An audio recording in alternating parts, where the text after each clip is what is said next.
Good afternoon, YouTube. It is I, Danielle, better known as Danielle, Happy Medium, and in this video, up for topic for discussion today, and off the back of lots of questions that people ask me when I'm doing my mediumship. In this topic or discussion for video, we're going to talk about names and how to get names in mediumship, and what is the easiest hints and tips that I can give you, the Buddha medium, or those who are training in the industry and are looking to bring that evidence through from the spirit world. The first thing we've got to remember, first of all, is that it's always up to the spirit communicator. The spirit communicator is always going to give you what it is that they want to talk about. But names as part of evidence is really, really important. So I have a couple of hints and tips that I want to give you that should be able to help you get them names in your mediumship when you're demonstrating or when you're practicing in open circles or private sittings. The first one that I want to give you is the fact of the people you know. Now, what I mean by this is when I'm working with the spirit world or when I'm doing communications, what the spirit world will do is use the particular knowledge already within my mind. So, for example, I have my mother's called Leslie. So say I have a communicator who comes through that's called Leslie. They will show me my mother. So I know that this communicator that's coming from the spirit world is called Leslie. And this is one of the easiest ways to be able to get the names of the communicators when you're doing your mediumship. Now, not everybody's working on that clairvoyant link. So what we've got to do is find another way to find it on clairaudience. Now, the next way is knowledge. Now, this one takes longer. And people's going to not really want to do this one because this one can take a little bit of time. Now, what I mean by knowledge is you've got to study. Study names, addresses. Basically, you get the yellow pages out, or you get the old-fashioned, I think it's big T book. And you go through each of them, letter by letter, surname by surname. And what you will do is add bits of knowledge in. You will not store all of the knowledge, but you will store some of it. And what you can do with this is you can keep going back and back and back till you get it in a sort of a good place and where you want to use them surnames or them first names. Other ways, baby books. Another way of being able to, especially now with the more modern names, because a lot of names now are a lot more modern than what they were when we were, in my generation, which is Mary, George, John's, these types of things. Babies' names and modern names are becoming more and more very, very popular, all right, or very, very, so this is another way of being able to get that in there as well. What I would also say as well, this one here takes a little practice, but is and can be very effective in getting them names from the spirit world. And the reason I use this one quite a lot for is because I understand it.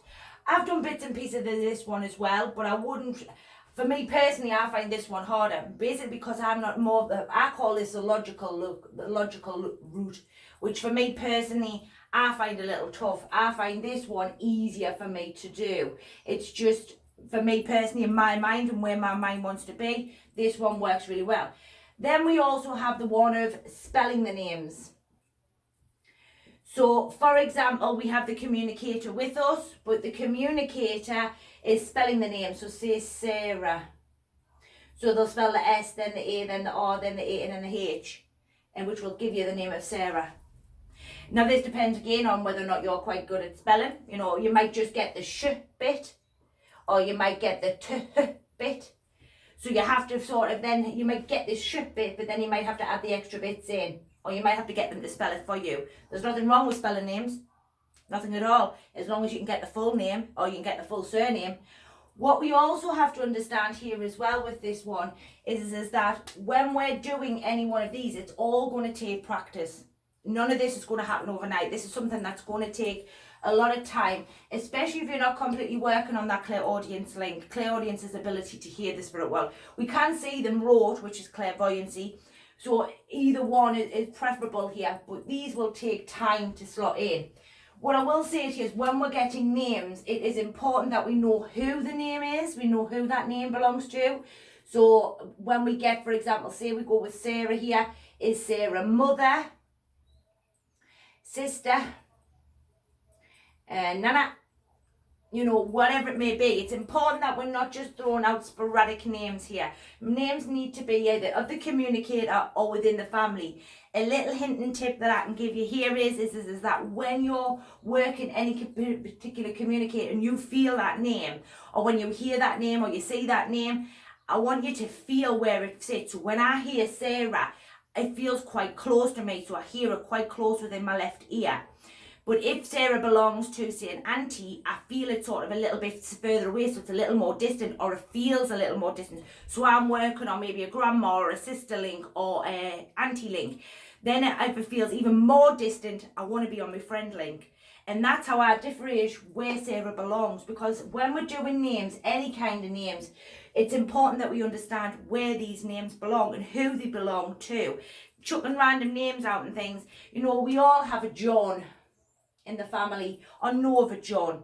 It's alright if you've got John, William, Cole, you know, if it's a full name, then yeah, that's absolutely fine, I've got no problem with that. But if we're just giving the random John or the random William, then I want to know, the communicator or your job, it's important that the sitter knows who you've got and where they belong within the family. Because some families have 2 or 3 Johns or have 2 or 3 Williams. So we need to know which William you're talking to or which John you're speaking to. Now, surnames. Surnames for me personally, I do surnames, and I have done them, and I still do them in my communications from time to time. Not as much as I do normal names, but surnames do. I tend to get middle names for some reason. Just seems to be the way that they work with me for some unholy reason. I don't know why. And to be honest, I don't really question it, because middle names are quite rare or a little bit different, or sometimes not always as prominent as the first name. So I tend to sort of like the middle names for some unholy reason. But I do and have getting surnames. Surnames for me, again, comes through either the knowledge of learning it, again, through hearing part of it, and then the rest of it being spelt out for me. So these are a few tips that I can give you to get names when you're working with demonstrations of mediumship, when you're working for the spirit world, or when you're doing any sort of private sitting or any sort of work for the spirit world there.